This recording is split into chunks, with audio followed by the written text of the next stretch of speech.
All right, all right. Really excited for this. Welcome, Sheikh, to the hot seat here. Thank you. Sheikh's been part of the program for a little over 3 months now, and he's been doing awesome work, crushing it. And so we're going to use this time today to really dive into, where Sheikh was before we started working together. What he kind of got out of the program, what he's still implementing, and then, really just overall kind of what his experience was in the program. And so, with that being said, the main purpose is for anyone listening to this is to kind of get an idea of like what were some of the advantages and some of the things that he really focused on that got him great results in the beginning, and also throughout the development of his business. So with that being said, hopping into it here, Sheikh, if you want to give a quick intro for yourself, and then we'll get started with some questions. Awesome. Yeah. So thank you so much, Garrett, for the introduction and that talk up. I really appreciate it. So yes, my name is Sheikh Ali. I'm the founder and owner of FC Medical Media. And basically I help clinician executives build authority and nurture and build B2B leads on LinkedIn. So that's basically my whole thing. And so I'm Fantastic. really excited to talk about, how Delta Lead helped really take my business to the next level and, how awesome it's been working with Garrett and Farrell. Fantastic. Appreciate that. Yeah. And so diving into it here, we're gonna kind of look at where you were before we started working together, right? Mhm. So if you can just break down top of your head, what were the top three biggest challenges that you really faced in your business before we started working together? Yeah. So the main challenge, first of all, before we actually get into that, I just want to say that if you want to succeed in anything, business or anything like this or this course, you need to have the right mindset. And I can talk for a lot, I could talk this whole time about mindset. But the Yeah. one thing I want everybody to remember who's listening to this is I just want you to etch one statement in your head, and that is there is no plan B. So there Mm, should be no plan B to anything that you're doing. If you're going to really commit to the business, you have to commit 100%. No yeah. side And the hustles, boats. nothing like that. You got to burn everything behind you if you really want to make it work because your mind is a very special organ. If you tell your mind to do something, it will find an algorithmic way to achieve whatever goal that is. So that's number one. Yeah. Now, in Absolutely. terms in terms of the challenges, the main challenge that I had was going more high ticket and what that consisted of. Because before I joined Delta Lead, about I would say 3 to 6 months before I joined Delta Lead, I have one client that was paying me around approximately $1,500 a month for social media management and content creation. And I knew that I wanted to scale, but I wanted to scale qualitatively rather than quantitatively. And so, therefore, it was really important to me that the next client after that, I knew that I was going to charge over $3,000, but I didn't know what exactly that looked like. So, number one was I knew what I wanted to do, but I just didn't know what was the road or what was the path to kind of get there. And then, obviously, Garrett and I started talking, and then the rest is history. Awesome. Yeah, definitely. Being able to raise prices can be a big challenge for most, especially those charging hourly work, or it's just low ticket, or it's custom work. When you don't have a structure and a system to create your offering, it can make it difficult at times to see what that bigger picture looks like. Like, how do I actually charge that kind of money and get paid? To deliver these kind of results. And yeah, definitely understand where you're at in that piece. So, I guess aside for that, was there anything else you were looking to achieve when we started working together, like anything around lead generation or sales, or was the high ticket offer the core piece for you? The main idea was the high ticket offer and then generating leads using LinkedIn. I was familiar with the concept and I knew about certain tactics about how to use targeted searching on LinkedIn, but I Mm, didn't know like how to craft the right messaging. And so all of that, mm, that whole back end or that whole backlog part of doing the outreach strategically so that I wasn't pitch slapping and so that I would be mm, able to provide value. Those are the things that the course really helped clarify for me, like, and they helped crystallize it actually. And so yeah. now I've, developed a system as a result. Fantastic. That's great. Yeah. And so we'll kind of hop to the end here and then we'll come back and kind of go into some more specifics. But what do you feel like are some of the most notable results that you've received and gotten and achieved and are working towards still in the past 3 months of working together? Yeah, so the biggest result obviously was that I was able to score my first high ticket client, which is $5,000 a month, and it was done literally within 60 days. Now, I had scored an earlier win that was an upsell based on a client I already had, so that was more just taking a few tweaks here and there of what, Garrett and Farrell had recommended and then kind of implementing it. But that high ticket win was really like the big thing. And then also the beautiful thing about that high ticket win in particular, Garrett, is that it showed me that this was feasible. It showed Mm, me what was possible. And so Mhm. now, like, the goals moving forward is to close either at the same level or preferably even higher than that. Yeah, absolutely. Yeah, and especially I know when even getting that first high ticket close, it just kind of not only when you get that initial proof of concept, it's like, okay, now I kind of know around how much DMs, how much volume, the type of content I create. I know how much I need to do to be able to Hmm. get the next high ticket client. But I think the biggest thing, and you might agree, is that it just kind of opens up some breathing room, especially when you're able to get some larger margins and also deliver amazing results for your clients, right? And so it allows you to really kind of start working on the business rather than in it as much. And so glad to hear you had some great experiences like that. So getting specific, we'll kind of start from the beginning, and then I definitely want to talk about mindset here in a little bit. When it comes to the ICP, as this is the foundation of pretty much everything you build. And for those watching, ideal customer profile, Hmm. persona, avatar, which is not the blue aliens, but basically it's like who is the one individual you're going to serve. Um, I know a lot of people are skeptical around niching down, right? They're saying if I can just serve everyone, I can make way more money, right? What has your experience been in niching down, and how do you believe it's served you positively and maybe negatively, if there are any pieces there Hmm. as well? No, excellent question. So I think that the first thing that you have to decide is who you're going to niche down to.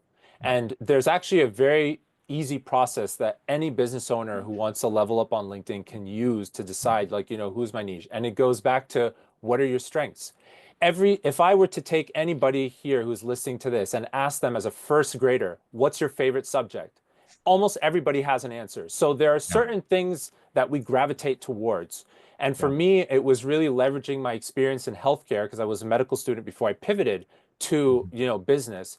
And so therefore using that as really like the impetus, like, okay, I'm going to focus on healthcare because that's what I'm most familiar with.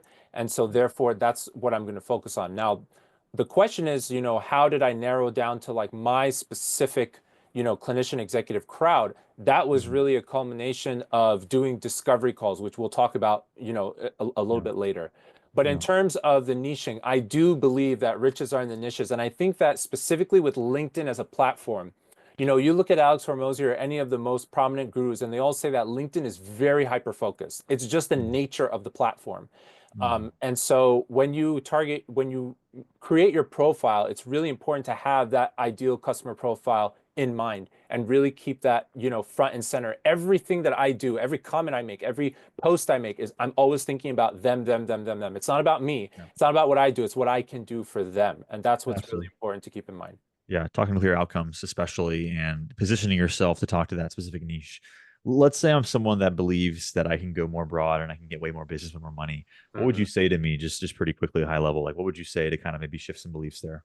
I would say that you can all of that energy that's going to be spent trying to appeal to everyone, you can go a lot more in depth and solve unique problems to Yeah, your specific ICP that you would not be that not everybody else would be able to. And I do think that it's okay to explore market adjacent, but yeah. I would start with the ICP first to make sure you validated that fully and properly before moving market adjacent. Yeah. Great stuff. Yeah.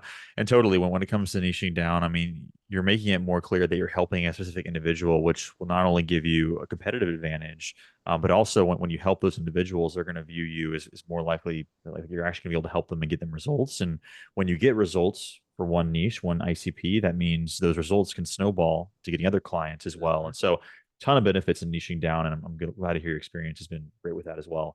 So now kind of moving on to the offer here.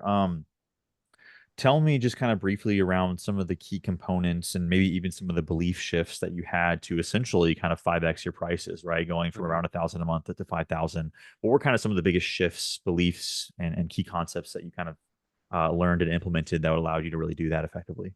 So for my client that I charged 1,500 a month for, it was basically content create. It is actually because they're still a client of mine. It's Yeah. content creation and social media management. So I knew that that would have to be part of my portfolio.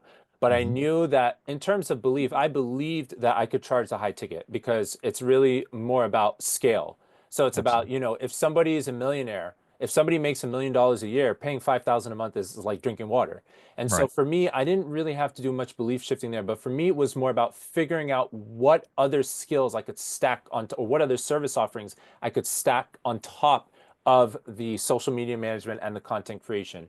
And so that's Absolutely. where like working with Delta Lead really helped me like flesh out my full offering. So I offer those two things right now as part of the high ticket service. And then I also offer lead generation, which is a big one in terms of being able to make the client, more revenue. And then Absolutely. also I also do a newsletter as well because copywriting is really my strength. And so I always wanted to make sure that almost all of my service offerings cater to my strengths and what I enjoy doing the most. Absolutely.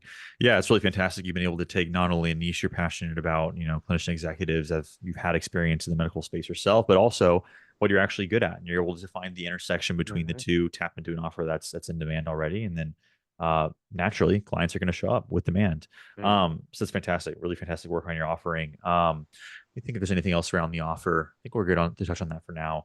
So now when it comes to client acquisition, in your experience, what's the power of an optimized LinkedIn profile? So the LinkedIn profile is really the face of everything that you do because when you post a piece of content, the potential ICP or even anybody from all over the world, because LinkedIn is global, Mhm. LinkedIn has 1 billion users globally, fun fact. And Right. so it's the face of everything. So when you post content, people are going to look at your profile. And also when you're trying to generate leads, and this is something I discuss with my potential and current clients all the time. When you're trying to generate leads and do those connection requests, the first thing they're going to look at is your profile. And so Mm, having a profile that really speaks to your ICP directly in all aspects. I'm not just talking about the banner cover, the banner photo, but the banner photo, the headline, the pronoun, the about me section, the content, making sure that every single part speaks to that ICP and what their pain points are, what your solutions are. I think right. that's really critical. Yeah, absolutely. Yeah, congruency in your messaging, right? Positioning, how you're Hmm. positioned. And you're absolutely right. What I talk about a lot is people are going to check out your profile pic, your header, maybe your banner for 2 to 3 seconds. And if it doesn't tell them what they need to know or like how you can benefit them or what you can do for them, then it's not going to grab their attention. They're going to click off. And so many people spend so much time on their featured section and their experience, but no one's really scrolling down if you aren't capturing their attention at the top. And so viewing the profile almost as a billboard that attracts the right clients with very specific messaging is a really important piece. So yeah, really good stuff there. So your content, I know you've been posting content pretty consistently before we started working together, then also after kind of adopting some of the methods that we use and some of the strategies. I could definitely say that it's seen an uptick in engagement and also Huge. leads generated. Um, what's your experience been, and what's your thoughts around the importance of content in regards to like high ticket sales and just sales in general on LinkedIn? I think that content is really the beating heart of your profile because that's something that's going to be constantly showing up in people's feed. The goal for content needs to be to keep you top of mind in front of your ICP. And that's something that I learned thanks to you and especially Farrell in particular, the content Mhm. queen. That's Absolutely. something that I learned from you guys, and it really helped me focus and dial in my content a lot more because when I started posting content before I joined the program, I thought it was more about like, building in public and sharing my business journey and stuff. And that's good, but that doesn't land you clients. And Yeah. so you really need to, like, anyone who's listening to this, you really need to make sure that all of I use the 80-20 rule. So 80% of your content should really target your ICP, talk Yeah. about their pains and paint the picture of how you're going to take them from the problem state to the ideal state. Yeah. And then the other 20%, you can go a little bit more personal brand. But the first month in particular, if you're posting content, all ICP related, only Yeah. ICP. Don't even bring in the personal stuff until like about a month or so afterward. So For sure. being able to really target that content has been super helpful for me. Everybody, even my professional colleagues on LinkedIn who are outside of Delta Lead, they Mhm. even told me, they said, wow, like I can tell that your content is way more dialed in and you know exactly where you're going in your business. So that's been a Fantastic. good testament. Yeah. Yeah, that's great. And you nailed it on the head. Just talking to the specific individual you're trying to serve and really saying, hey, like, I know what you're going through. I know what you want. And here's some of the challenges you might be facing. And here's the difference between, high ticket content and I guess you could say lower ticket content or like more beginner content.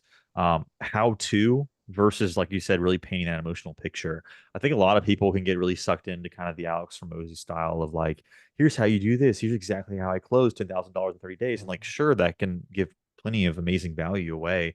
But at the same time, it's not really resonating with the types of individuals who, you're really trying to attract. Right. And so, of course, with enough time and energy, you can make the how to beginner content work, but really talking to the emotions content, talking to where they are, where they Mhm. want to be, what that bridge gap looks like, not the full entire solution, but what it looks like. That's how you really start attracting the right buyers. So really well said there. Um, What are some of the beliefs you had around outreach before you started getting into it and doing it consistently? So with outreach, I knew that it was going to be the main bedrock of my business because I was enrolled in a program before and they also talked about the importance of outreach, but the messaging wasn't really as targeted and it wasn't as caring and curious as what we talk about in the course in Yeah, Delta Lead. And so it really outreach, the way that your outreach script, Garrett, really kind of helped influence, how I do my outreach. It really changed my thinking in terms of how outreach can actually be used for good. And even like now, I'll see people post on LinkedIn like, this cold messaging doesn't work anymore. I'm like, no, that's not true. You have to know how to do it. It's all about technique. It's all about yeah, refinement and technique and having the yeah, right technique. And if you do, then you can easily score business on LinkedIn because LinkedIn, the demographic compared to the other social media platforms, they tend to be older and wealthier in general. And so yeah. there's a ton of money to be made on LinkedIn, and there are many people on the platform who have built their business on it. Yeah, absolutely. And people talk about, cold outreach not working. I'm just like, must be nice to I guess to be ignorant to some degree, right? Right? Because the people who are crushing it, they know the real Uh-huh. power of outreach. And usually people that are kind of talking down around it, they just really haven't tried it much or have tried it and kind of failed, right? So yeah, Mhm. really, really good stuff there. Um, what are the let's say two biggest tips that you have for those either just getting started with outreach or already doing outreach pretty consistently? What are the two biggest things that have really served you the best for outreach? First of all, don't be afraid. Take action. You have to take as much action as possible. People are going to Yeah, reject you. People are going to be like, no, thank you. And you just kind of have to, absorb it and you have to keep moving on. That's number one. yeah, And number yeah, two, my father used to always tell me consistency is the name of the game. You have to yeah, be as consistent as possible, even if it's just sending just 20 customized connection requests every single day, though, because yeah. it's okay to suck, but it's not okay to skip. So that's very Yeah, important that's to keep great. in mind. Really, really good stuff. Yeah, and on that note, I think we can kind of dive into mindset a little bit here, as I think mindset probably plays the most important role in outreach because it's almost it can be viewed as beneath a lot of people, and at the Mhm. same time, it's one of the main revenue generators. It still is the main revenue generator for our business, and it also is for yours as well, and many other Mhm. clients. And so, what do you feel like mindset wise has served you really well to help you stay consistent with the outreach and help you see really good results? Like how has that maybe emotionless or not emotionless, but almost fearless mindset really served you? And like, how has that been cultivated? If you can kind of dive into that. Yeah, that's a good question. For me, like I always feel that there's money out there, and I feel that my ideal client is out there, and I just know it. It's just because the thing is, Garrett, there are what, like there are 330 million people in the United States, for those of us who are US based. Yeah, Somebody's gonna have you're gonna find a client somewhere eventually. It's just a matter of, being persistent. That's really the key. Just being absolutely. persistent and not giving up. And I think that relentlessness, I think for me has been really, really important in terms of the mindset when it Yeah, comes to outreach. And it can be discouraging. Trust me, like, I had a little point in Delta Lead where I was like 50 days in and I did not yeah, get any sale. And I was like, what should I do here? But you and Farrell were very generous in coaching me through that and to being like, you just got to stay focused and stay with it and you'll get there. yeah. Absolutely. Yeah, really good stuff. So when it comes to sales, what was your experience maybe closing deals and having a sales kind of process before we started working together? Like, do you feel like you were pretty good at sales? Do you feel like you had a lot to learn, or how do you feel like what was your take on that before we started working together? Before we started working together, I would say that I was pretty good at selling myself and what I would offering. But for me, the biggest obstacle which Delta Lead has helped me with was handling objections. Yeah, Because for sure. sometimes, because for me, like I like to have I am scripted, but I can also go impromptu, so it doesn't really bother me. But Yeah, sometimes being prepared for those objections and how to work through those objections is something that Delta Lead has been super helpful yeah.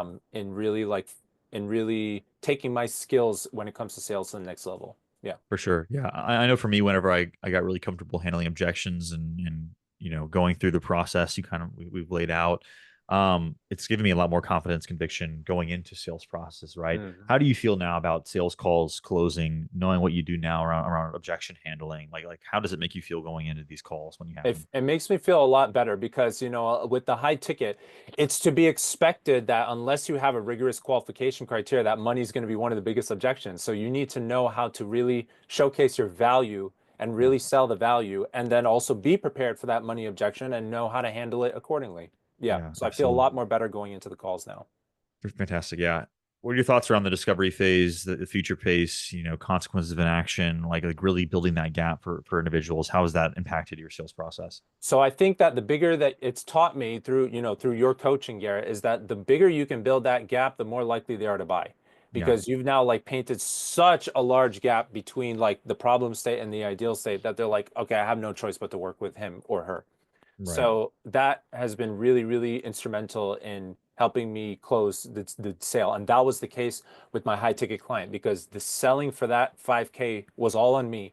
And I just built that gap as much as possible. And I kept reiterating to the person over and over, like, what does it feel like if this doesn't happen? What does it feel like if, right. how would you feel? So, yeah. Absolutely. Really good stuff. Yeah, awesome. Well, yeah, one final question here, right? So, any final words for those considering, joining the high ticket accelerator program? Anything you want to say about your experience and everything we've worked together on? Yeah, so two things. First of all, the mindset. I know I keep going back to it, but you have to be committed to it. You must be committed to the program. That's the only way that you're going to succeed because Mm, each of us students here have invested a good chunk of time and money into this program. So if you really want to get outsized return on investment, you have to commit fully to it. No like, no 50%, like 100%. yeah, And then the other thing too I would say, for any students is the more that you tell Garrett the more he's going to be able to help you yeah, because I'm a big proponent of communication in all aspects of my life. And again, so don't hide anything, don't be scared, yeah, don't hide anything, just do what you got to do. And we all know what our goals are, which is to close between 3 to 10K or maybe even more a month yeah. high ticket clients. And so we all have that goal in mind. Now, each of us is going to take a different path and a different avenue to get there. And Garrett's going to really be there for you along the way to kind of help navigate you through those hoops. Fantastic. Well, yeah, really good stuff, man. You've done an amazing job, Shake, and continuing to grow, well into the future. But yeah, for the first 3 months, really fantastic work, closing 5K client in just 60 days, even closing a couple clients, in December as well throughout the Mhm. process. So, really good stuff. You've shown up, you've done great work. And so, it's been a pleasure to really help kind of guide you and lay that process out. But yeah, with that being said, any other questions here? We can kind of finish up. I'll kind of just leave it open. Scott, if you're there, you want to ask anything, or Shake, if you want to say anything else, we can. But yeah, it's been an absolute pleasure. Likewise. Thank you, Garrett. Can you go a little further into Shake your process of validating your ICP? I Very think you good mentioned question. something about talking to people in the field to get to that point. That's an excellent question, Scott. Thank you for it. So there's something in the program, like when we talk about, your ICP, and I already said you have to use your strengths to figure out where your ICP is going to be, like what niche. Okay, so you look at where you've looked at Mhm. before, where you've looked at before, where you've worked before, excuse me, and then you decide, Yeah. okay, these are the fields I have in mind. Now, the discovery calls were extreme. I did two, and actually, one of the gentlemen who did the discovery call with me, I'm actually talking to him later today. He's become a good colleague and friend on LinkedIn. And the discovery calls Hmm. are absolutely critical because the thing is, Scott, you want to make sure that what you're doing is available on LinkedIn. So there needs to be like a meeting of the two. So like Right. what you want to do and who you want to serve, they're actually on LinkedIn. So the discovery call really gives you that validation that you need that, okay, these are the people I should target. Because in my case, for example, coming from the medical world, I target clinician executives specifically. I don't target your local doctor down the street who owns a private practice and just wants to, make a quick buck. That's not Right. that's not the people I Yep. target. Now, I would not have been, my eyes would not have been open to the whole clinician executive crowd if it wasn't for those discovery calls. So the first discovery call that I did with it was with a gentleman who is a nurse, but he's also an entrepreneur. And he was the one that told me on the call, he's like, listen, if you are going to do this, like for medicine, for LinkedIn specifically, you have to target these, and he called it clinician executives. So I actually used his term. And he said you have to target these people on LinkedIn who are also founders, CEOs, CMOs, chief medical officers, and other C-suite executives, or like VP of like a big mental health company, for example. So those discovery calls are absolutely critical. Now, how do you do that? It's actually very easy because you use Garrett's outreach approach for the discovery call, but instead of going for a pitch, you just say, listen, I just tell them straight up, I'm like, listen, I'm not here to pitch. I just need some information. I just want to find out some information. You know, I'm a business owner, I'm new in the game, and I'm trying to, you know, find out if I could sell my services on LinkedIn. I just want your feedback. That's all you ask for. And even to this day, like those two, I never took a dime from them. So, and they actually gave me some great advice. So going through that discovery phase and really validating, I think Garrett recommends 2 to 5. I was fortunate in that I was able to do it just by 2 calls, because what I did is the first one told me about clinician executive, and then I validated it on the second call. And Yeah. so, and then just to make sure. And so, but doing those 2 to 5 discovery calls, Scott, is absolutely critical to make sure that what you're offering, like the need is there on LinkedIn. So I hope that answers your question. Yeah, thank you. No Yeah, problem. that's great. And yeah, just to preface, most people can say a discovery call is like a initial sales call, like a validation call is kind of what Sheikh was discussing, really validating the avatar as you can have a lot of ideas and build a whole offer out, build a whole website, build your LinkedIn profile. But until you talk with an individual to see like, hey, like, do you actually want this? Is actually a challenge for you. A lot of times you can be wasting time and money trying to sell an offer no one really wants. And so that validation piece, even though you don't have to do it with 20 people, getting those initial pieces of validation will be crucial on making sure you're actually positioned properly. Another thing you said, Jake, is really important is taking their language. You said, I use specifically what he said, clinician executives. That's extremely important as well when creating your ICP, when creating the messaging for your offerings, creating the messaging for your content, your outreach. You need to speak their language. And you need to talk to what they actually want to achieve, right? And so, really important piece being brought up there. But yeah, really good advice, really, really great conversation. Any other questions? We can kind of dive into that now, and if not, we'll go ahead and wrap things up. So yeah, it's been a pleasure, Sheikh. Great Likewise. question, Scott. And Good to see thanks you, everyone for Scott. watching. And we will Yep, catch great y'all seeing later. you guys. So. Take care.